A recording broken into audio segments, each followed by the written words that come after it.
science and etiology. And I got interested in dyslexia first because my father is dyslexic.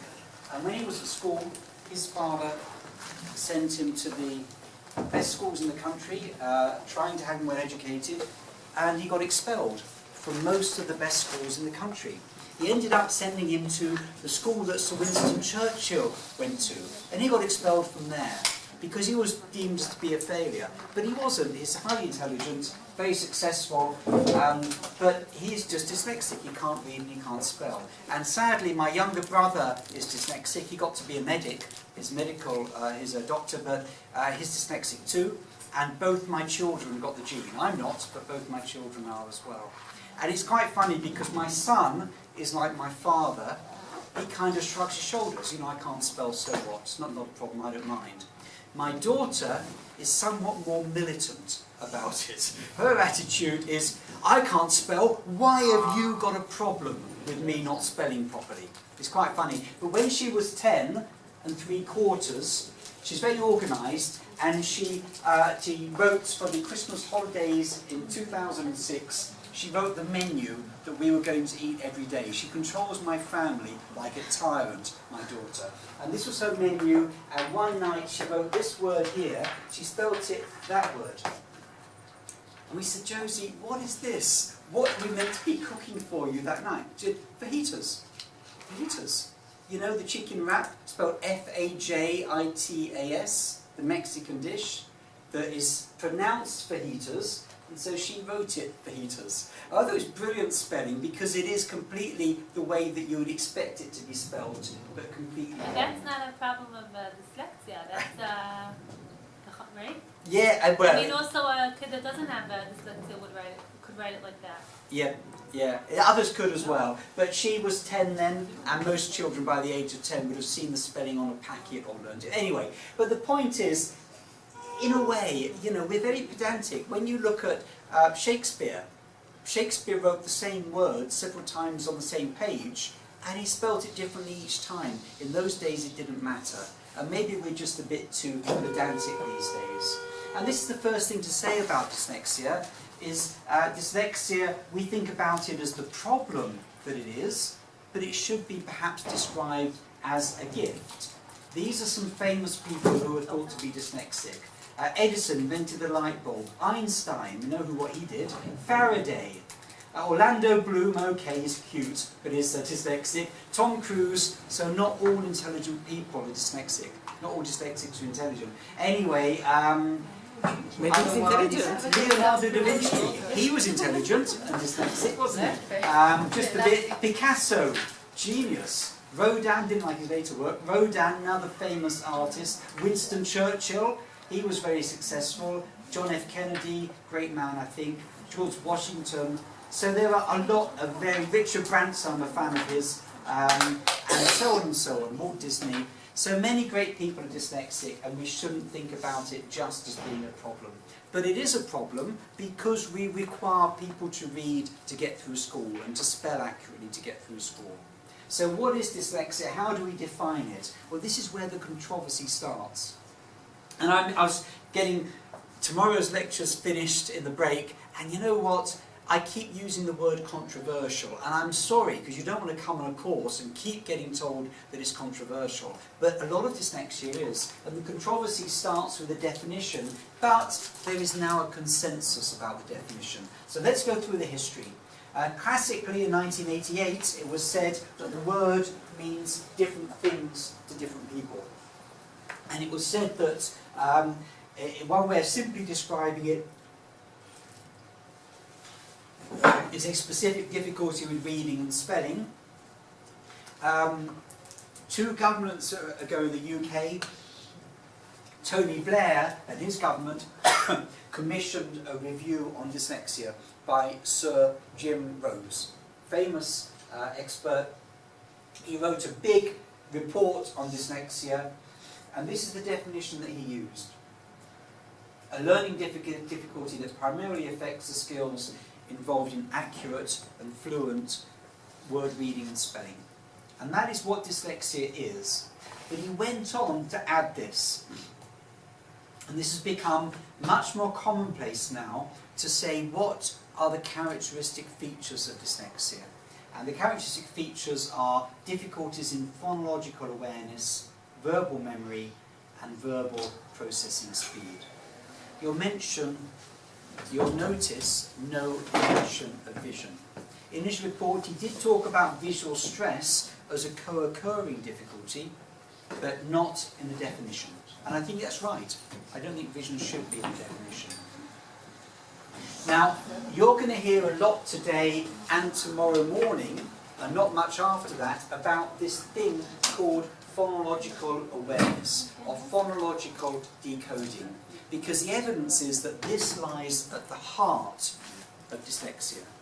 It is the cause of dyslexia in many cases. So what is phonological awareness?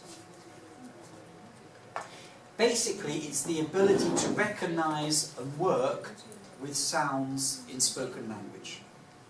So you can look upon it as the foundation for learning to read, and some children pick up phonological awareness completely naturally.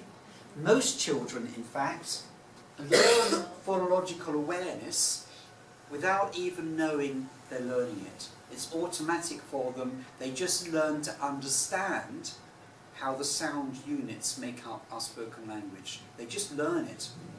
Others need to be taught it. Some, despite efforts to teach it, have huge trouble with it. And that is dyslexia. So examples of tests of phonological awareness involve, and these, you get tests that these are an example of. So this is not the test, it's just an example. But if you say to a young child, before they start reading and spelling, if you say to them, what rhymes with the word cat?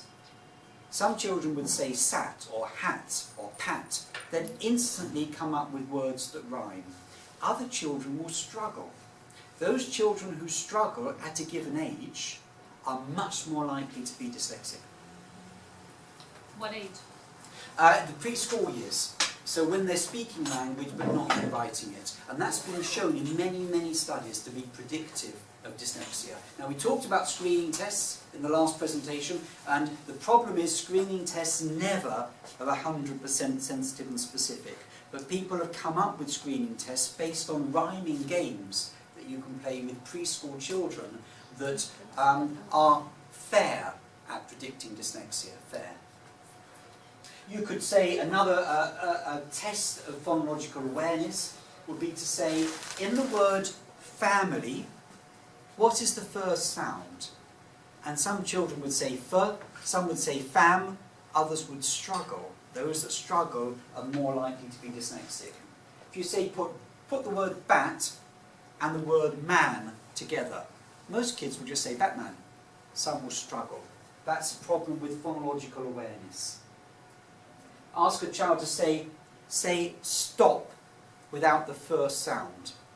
Children who gets phonological awareness, who has an innate, a natural understanding of it, will say top.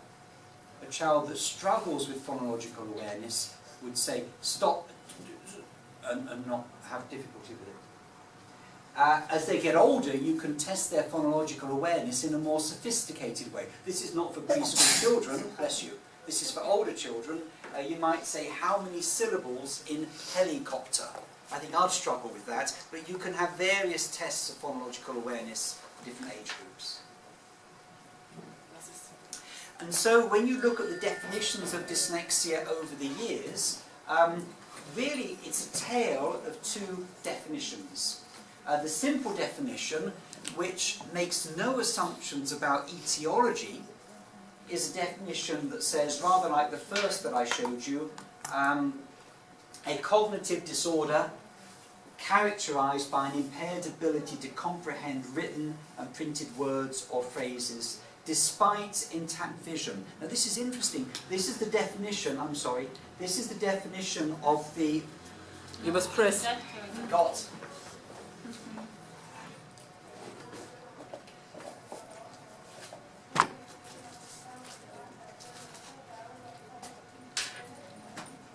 This is the definition of the International Classification of Diseases.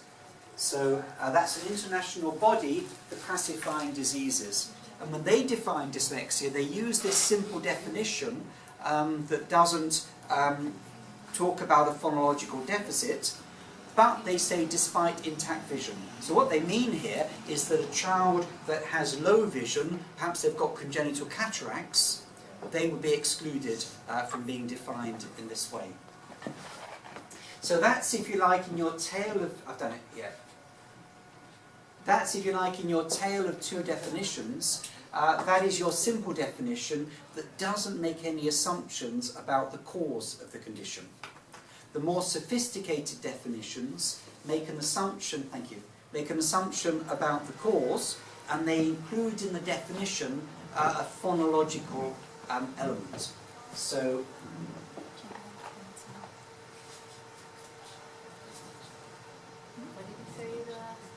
yeah, so that's the first definition, the International Classification of Diseases, and they give a fuller definition. They talk, by the way, and I should have mentioned this at the beginning, about developmental dyslexia, and that is what I'm talking about in this course. You can get acquired dyslexia. It's very rare. It's a condition often caused by stroke or brain injury in older patients. So acquired dyslexia is completely different and not something I'm talking about here. So the International Classification of Diseases says developmental dyslexia is marked by reading achievement that falls substantially below that expected given the individual's age, IQ and age-appropriate education.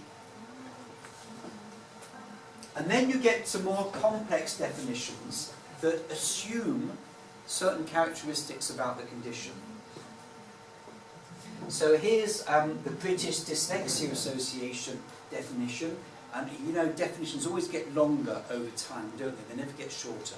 But this is quite a long one. A specific learning difficulty that mainly affects literacy and language skills, likely to be present at birth and to be lifelong, characterised by difficulties with phonological processing, rapid naming, working memory and so on. So what they do here is they add on a second clause that talks about the characteristics of the condition, about the correlates, if you in psychological terms. What is rapid naming? Yeah, rapid automatic development. Sorry, what was the question? Rapid naming. Yeah, rapid naming is your ability to rapidly name to rapidly name, for example, in the rate of reading test, that's one of the things that they're required to do. In the DEM, rapidly name labels. So if you ask somebody to read letters out very quickly, that would be a rapid naming task. But when you look at the correlates of dyslexia, the one that comes up as strong is phonological processing. These other things like rapid naming and working memory are weaker correlates than the phonological one. Now, dyslexia has been called many different things over the years. Sorry, that's not very legible. That is specific reading difficulty. And the reason I've put it in red is because many people say that's a preferred term. Some people prefer the term specific reading retardation or specific reading disability, but others don't like the retardation or the disability and say that difficulty is a more positive word. It implies there's more that can be done. Specific learning difficulty, this is often used as a general term to include not just dyslexia, but the other specific learning difficulties like dyspraxia or dyscalculia as well.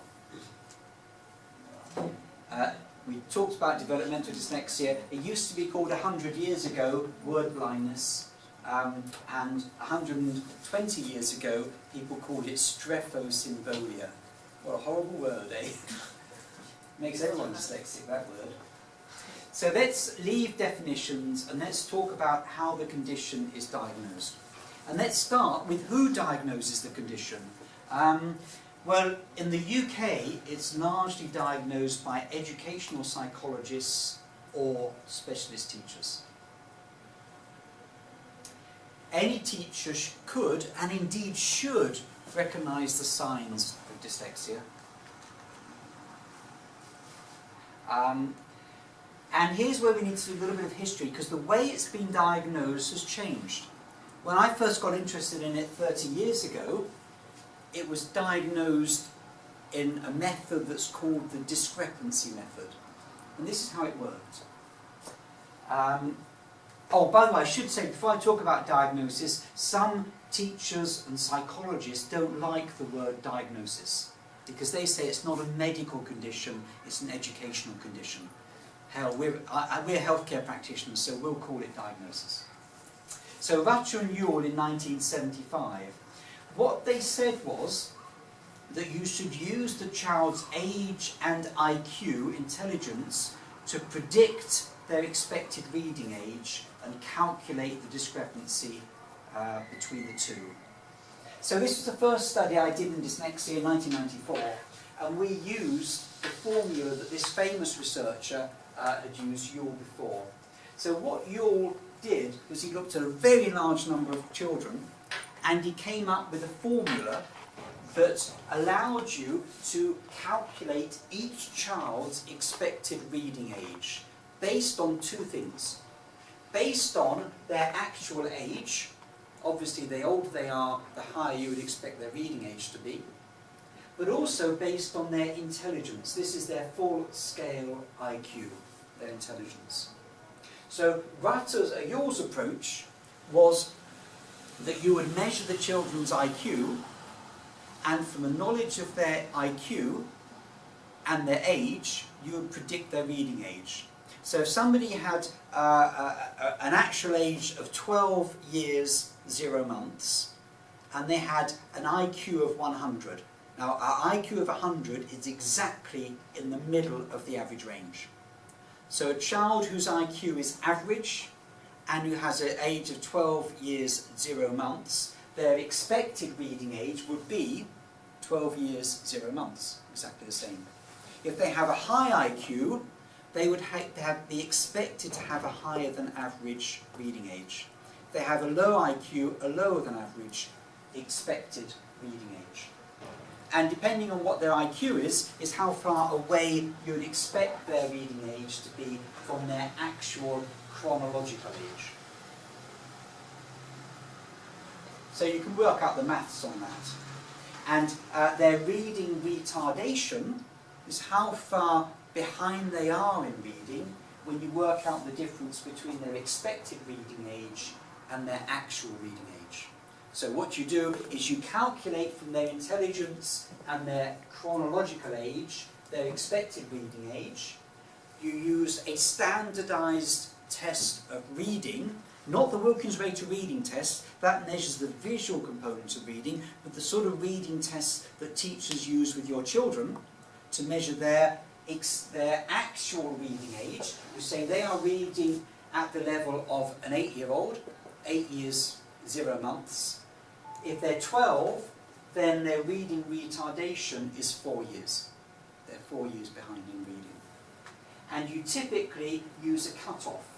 So you say, if they are more than 15 months behind in reading, they're dyslexic. That's what we did in one study. Some people have said 18 months. If they're more than 18 months behind in reading, they're diagnosed as dyslexic. So that was the way it used to be diagnosed. And it's changed. Since those days, people have said there are problems with this discrepancy method.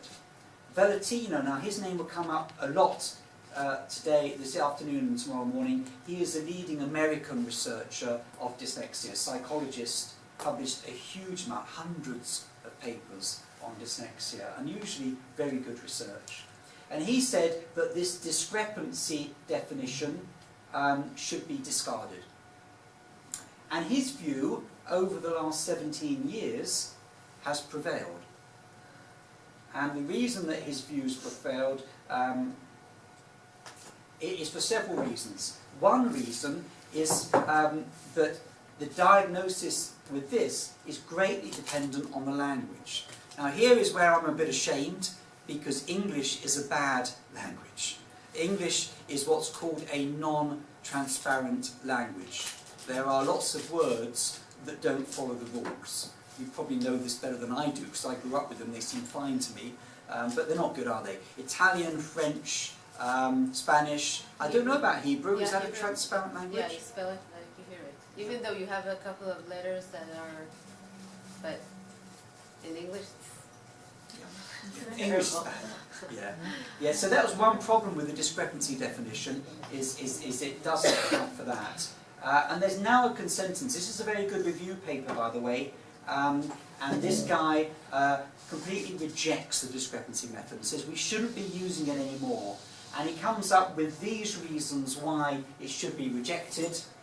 And one of the main ones, one of the main objections, is the discrepancy formula makes it quite difficult for a child with very low intelligence to be diagnosed as dyslexic. And Thamiraja and Valentino and lots of others have said that's not fair. You know, dyslexia shouldn't be just a disorder of those who are more intelligent. It shouldn't be easier to be proven to be dyslexic if you're more intelligent. That's right, but one of the problems, well, let's firstly say what Valentino and Thamiraja are saying.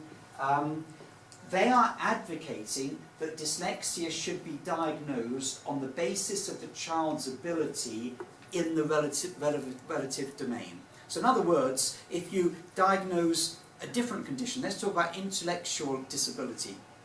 You diagnose intellectual disability by simply looking at the child's IQ and their age and saying, are they in the bottom 5%, for example? And if they are, you say they've got intellectual disability. That's what these people are saying for dyslexia, that you should measure their reading performance and you should say, are they in the bottom 5%, 10%, whatever cut-off you use, are they in that bottom group of performers? And if they are, they have dyslexia.